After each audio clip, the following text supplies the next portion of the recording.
mga ka-fresh, bike muna tayo. No?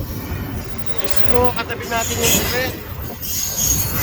Haba nito kaya bahala na.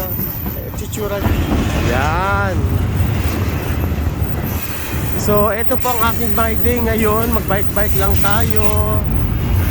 Andito tayo ngayon sa forest na may train. Diba? Ang bilis yung night rider. Ito po yung night rider ko. Ang sarap ng feeling ngayon. Ang lamig-lamig. Kasi kakaulan lang, oh. Nakita mo gray pa yung sky. Mas marami kaninang nagbabike at marami rin naglalakad. Kailangan dito take advantage ko na kasi pagdating ng ng winter wala na kami, di ba? Ayan, patapos na. Right at the end, there you go. Pero kanina pa yan, mga 5 minutes. Hindi ko lang binidyo. That's it, folks.